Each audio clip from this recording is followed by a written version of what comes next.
What if everything you were taught about God was backwards?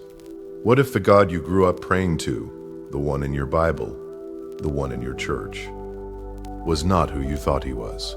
Not loving, not peaceful, not your heavenly Father. A Persian prophet who lived nearly 2,000 years ago looked at the same scriptures you've read your whole life and reached a conclusion so shocking, so dangerous, that empires tried to erase him from history.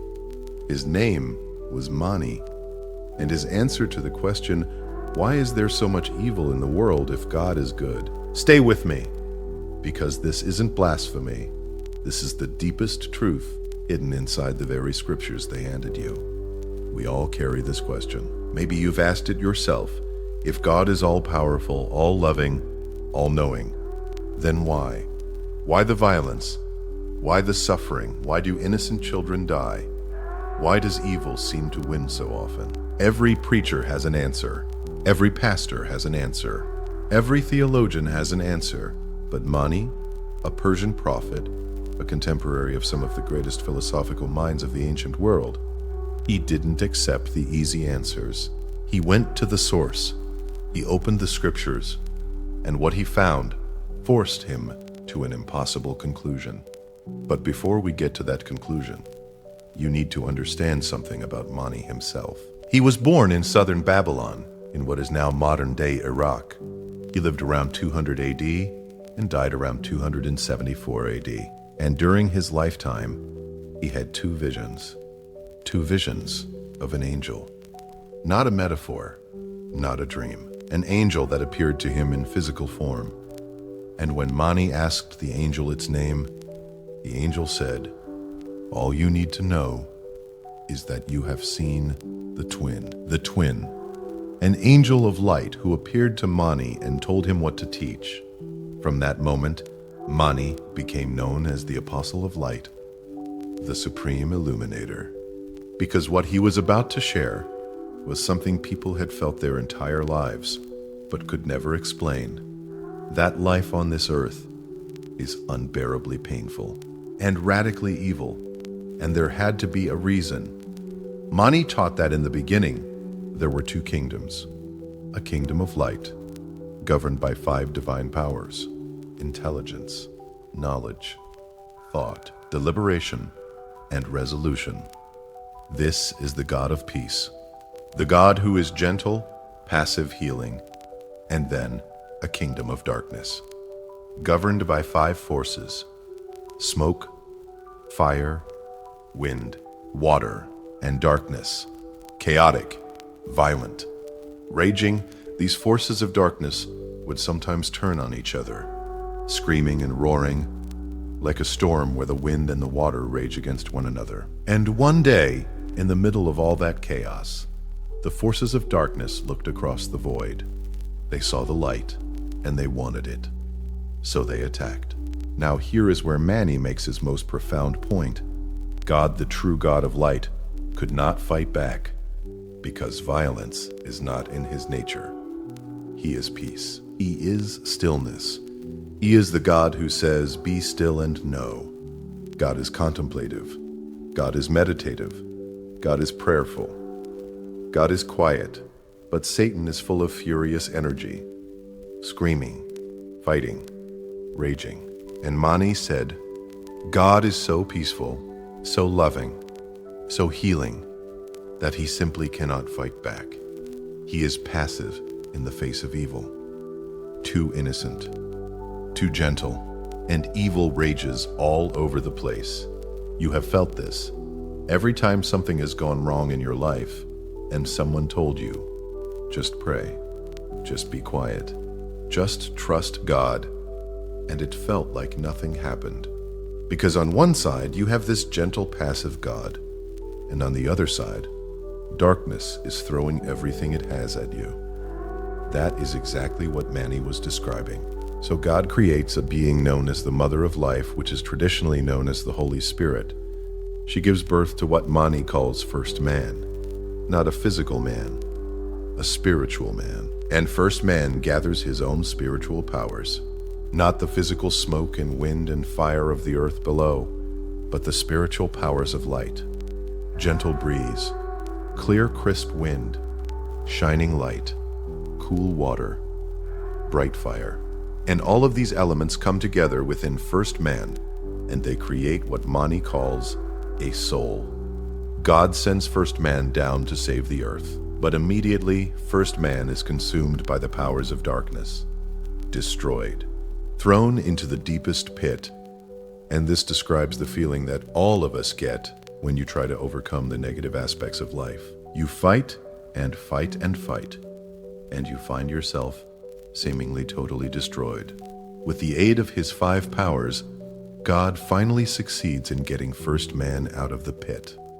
But it is not a real victory, because some of the light in first man was taken away and replaced by dark matter. There are always scars from any difficult thing you go through, and so begins a long interaction between God and man and Satan. And what is the whole interaction? It is man's attempt to recover the light that was lost in his encounter with darkness. That is where we all are right now. That is why you are here. That is why you meditate. That is why you search. You came into this world as a pure angle of light from God. Holy, beautiful, connected, and as soon as you entered this world, it was taken from you. Your name is this. Your nationality is this. Your religion is this. You will go to school here. You will speak this way. You will not do this. You must do that. And everything that was pure, everything that was of the light above, was gone. And so now, you are trying to enter within yourself and recover that light. So the powers of darkness devise a plan. To preserve the stolen light, to hold it captive in the material world, they need a vessel. So they make one. They create a man. They call him Adam. And here is the moment that stops everything. Mani says, Satan created Adam, not God. Satan. He makes Adam a physical sexual being. Then he creates Eve, not as a gift, not as a companion, but as a control mechanism. A way to keep Adam distracted. A way to keep him multiplying, spreading this darkness across every corner of the earth. And then comes the instruction we have always been told was a blessing. Go forth and multiply. But according to Mani, that wasn't God speaking. That was darkness.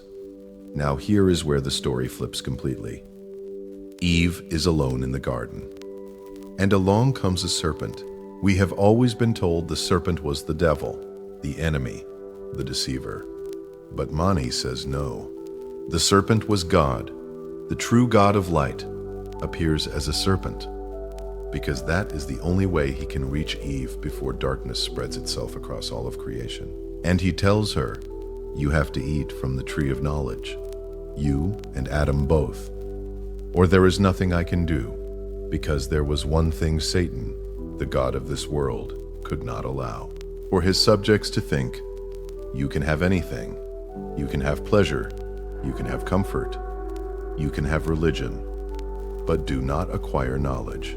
Do not start asking questions. Do not understand who is really in charge. And the serpent representing the Kundalini energy, the coiled life force that rises up your spine like a double helix through the 7 seals to ignite the pineal gland of your brain. That serpent says, rise up, take the fruit, become enlightened, or you will never be free.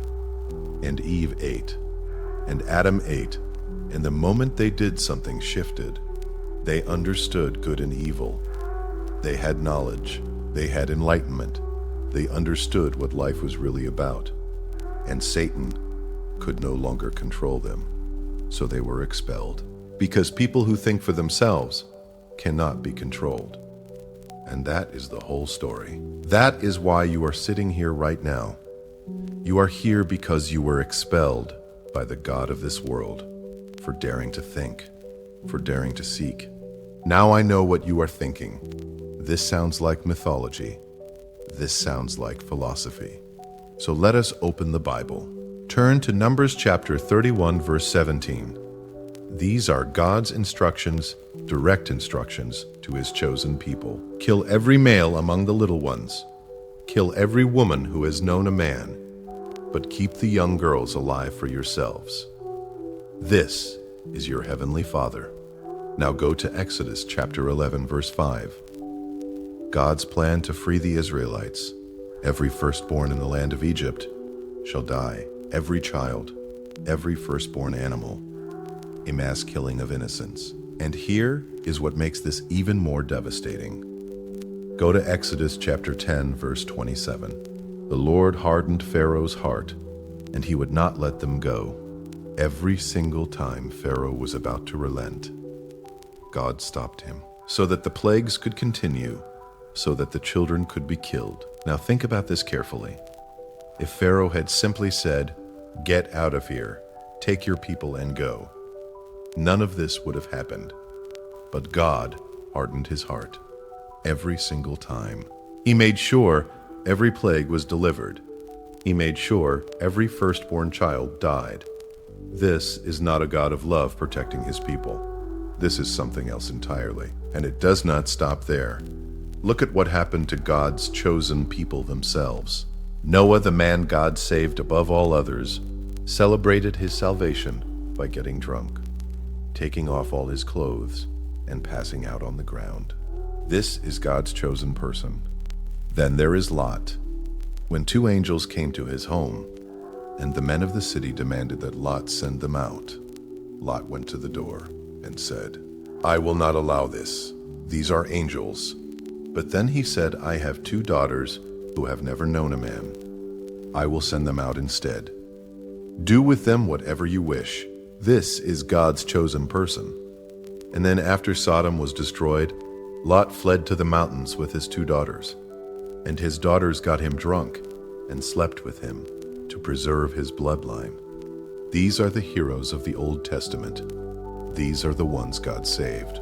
And the God who saved them is the same God who ordered the killing of little boys. The same God who demanded rivers of animal blood.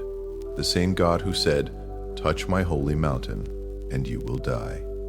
Mani looked at all of this and asked the question no one was allowed to ask. What if we have been praying to the wrong one this whole time? What if the God of the Old Testament, the one who demands blood, who hardens hearts, who orders the killing of children, is not your heavenly Father? And what if the serpent, the one every church told you to fear, was actually trying to save you? Because here is what I have not told you yet. There is a passage in 2 Corinthians. There is a moment where Jesus himself speaks in the gospel. There is evidence inside the very Bible you were handed as a child that this whole thing was written in deliberate code to deceive those on the outside and reveal the truth only to those willing to go within. And that is what we are getting into in part 2. If this opens something in you, if something inside you is saying, "I have always felt this hit," subscribe, because the conversation we are about to have in part 2 is the one they never wanted you to have. I will see you there.